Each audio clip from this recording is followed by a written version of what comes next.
चलिए शुरुआत करेंगे अहम खबर के साथ सुकमा से, जहां उड़ीसा के कंधमाल में बड़ा एंटी नक्सल ऑपरेशन चलाया गया। जवानों की नक्सलियों से जबरदस्त मुठभेड़ हुई है। एसओजी और सीआरपीएफ के जवानों की संयुक्त टीम मौके पर मौजूद है। 2 महिला के साथ ही 3 नक्सलियों के शव अब तक बरामद हुए हैं। राइफल और एक 303 राइफल बरामद मिली है। तो आपको बता दें कि एक बड़ी मुठभेड़ हुई, एक बड़ा एनकाउंटर हुआ। 3 नक्सली अब तक ढेर हुए हैं। 2 राइफल और एक 303 राइफल मौके से बरामद की गई। एसओजी और सीआरपीएफ, जहां उड़ीसा के कंधमाल में बड़ा नक्सल ऑपरेशन चलाया गया है। इस एनकाउंटर में सुरक्षा बलों की ओर से ये जानकारी मिली है कि एसओजी और सीआरपीएफ जवानों की संयुक्त टीम जिस तरह से यहां पर मौजूद है, संयुक्त अभियान तेज किया गया है और 303 राइफल को बरामद किया गया है। 2 राइफल उड़ीसा के कंधमाल से जुड़ा ये पूरा मामला बताया गया है, जब जवानों की नक्सलियों के साथ जबरदस्त मुठभेड़ हो रही है।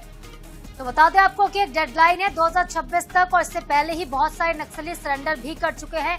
कई बड़े खूंखार नक्सली मारे जा चुके हैं और इसी डेडलाइन पर अब भी जवान काम कर रहे हैं। 31 मार्च 2026 तक पूरे देश को नक्सलवाद के दंश से मुक्त करना है, नक्सलवाद को खत्म करना है। उसी टारगेट पे देखिए मध्य प्रदेश का एक बालाघाट जिला जो कि अब नक्सल मुक्त हो चुका है, कुल मिला के एमपी नक्सल मुक्त हो चुका है। अब छत्तीसगढ़ की बारी, तो छत्तीसगढ़ में कुछ जगहों पर नक्सली जो बचे हैं उनको खत्म करने की कवायद।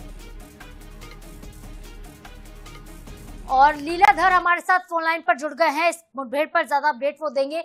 लीलाधर बताइएगा, ये मुठभेड़ कहां हो रही है और अब तक क्या नई जानकारी?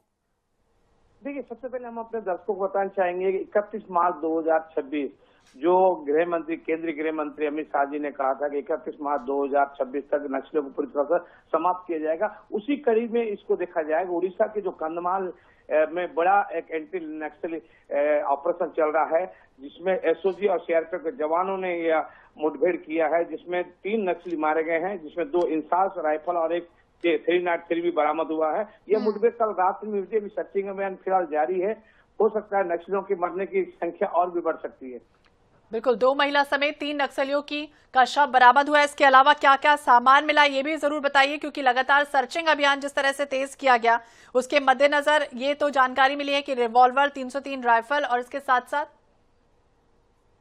देखिए, सबसे पहली बात, इसमें जो हथियार बरामद हुए वो ऑटोमेटिक हथियार इंसास राइफल है, 2 इंसास राइफल है, एक 303 राइफल है। और लेकिन सबसे बड़ी बात यह है कि इस ऑपरेशन को प्लान करने के लिए एसओजी जो ग्रुप है, स्पेशल ऑपरेशन ग्रुप है, उसकी 20 टीमें और सीआरपीएफ की 3 टीमें, यानी कुल मिला के 4000 के लमसम जवानों ने ये पूरे मुठभेड़ को अंजाम दिया था। एक बड़ी मुठभेड़ के रूप में कहा जा सकता है। और जो मारे गए नक्सली है वो भी बड़े कैडर के बताए जा रहे हैं। तो बिल्कुल बड़े कैडर के नक्सली ये है और बहुत जल्दी शवों की शिनाख्त होगी और ज्यादा जानकारी लीलाधर आगे मिल पाएगी। आप नजरें बनाए रखिएगा, जो भी अपडेट्स होंगे आपसे हम लेते रहेंगे। फिलहाल आपका बहुत शुक्रिया तमाम जानकारी।